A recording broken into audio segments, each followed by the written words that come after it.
Program-program yang dilaksanakan oleh kementerian tidak sekadar berpusat mengikut lingkungan geografi tetapi adalah secara menyeluruh sama ada di peringkat kebangsaan, negeri dan daerah. Antara program-program yang dilaksanakan adalah program kemahiran, kepimpinan, keusahawanan, kesukarelaan dan kesukanan. Sebagai contoh, program Astro Fiesta Mesra Belia Satu Felda Satu Malaysia mendapat sambutan sekitar 5,000 bagi setiap satu daripada 13 program yang diadakan.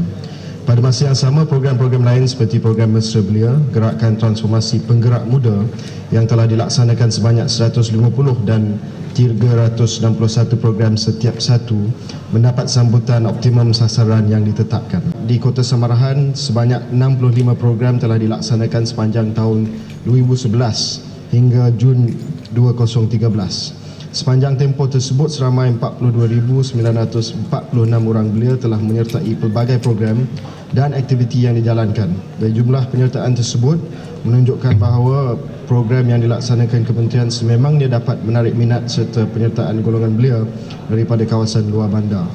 Kementerian juga sentiasa berusaha melakukan penambahbaikan dari semasa ke semasa bagi memastikan program-program ini mendapat penglibatan menyeluruh daripada belia di peringkat akar umbi. Kementerian memperakui bahawa bakat keusahawanan di kalangan belia harus dipupuk kerana ia bukan sahaja membantu merancakkan ekonomi, bahkan satu medium pengupayaan anak muda. Dalam aspek ini, usaha pembangunan usahawan dilaksanakan melalui Akademi Pembangunan Belia Malaysia APBM di Batu Gajah, Perak. Kementerian turut mengadakan program-program pembangunan keusahawanan seperti kursus pelabelan dan reka bentuk produk, Smart Partnership Usahawan Belia dan pengurusan kewangan. Selain itu, IKBN juga ada menerapkan elemen keusahawanan di kalangan pelajar-pelajarnya dan modul-modul yang dibangunkan dapat memberi pendedahan terhadap dunia keusahawanan. Para belia juga boleh mengikuti kursus keusahawanan yang ditawarkan oleh agensi-agensi lain seperti Institut Keusahawanan Negara INSCAN di bawah Kementerian Perdagangan Antarabangsa dan Industri, MARA di bawah Kementerian Kemajuan Luar Bandar dan Wilayah dan sebagainya.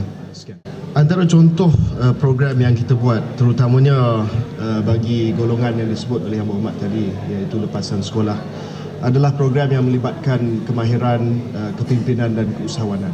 Dan kita memang beri tumpuan kepada golongan tersebut sebagai golongan yang paling berisiko tinggi. Antara program yang kita menjalankan adalah program yang dinamakan program 3K Belia Bestari yang fokus kepada kepimpinan, keusahawanan dan kemahiran. Ini bentuk program short term modul ataupun modul jangka masa pendek di mana kita sasarkan mereka yang tercicir daripada arus perdana pendidikan dan kita saringkan mereka mengikut kompetensi mereka. Jadi kalau mereka ada kemahiran ataupun ada kompetensi dalam latihan amali, kita salurkan dalam latihan kemahiran.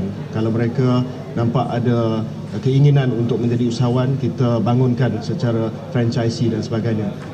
Didapati sekarang bahawa program Rakan Muda masih lagi dijalankan. Contohnya tahun lepas, aktiviti gaya hidup rakan muda di Kompleks Rakan Muda seluruh negara, kita telah menerima seramai 10,543 peserta. Rakan Muda Ramadan tahun lepas 44,554. Program Anugerah Remaja Perdana, ada seramai 97 pemimpin muda yang telah ditauliahkan pada tahun lepas. Dan banyak lagi program yang dijalankan oleh Rakan Muda.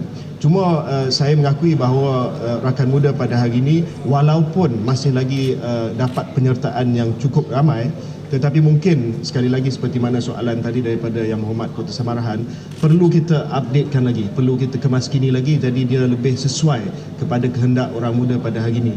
Dan satu perkara yang mungkin saya minta Yang Berhormat sendiri bantu saya adalah penglibatan daripada belia-belia kaum minoriti, sebab didapati bahawa masih lagi di KBS program-program kita terlalu ramai ataupun majoriti daripada peserta untuk program-program kita terdiri daripada satu kaum, iaitu kaum Bumi Putra.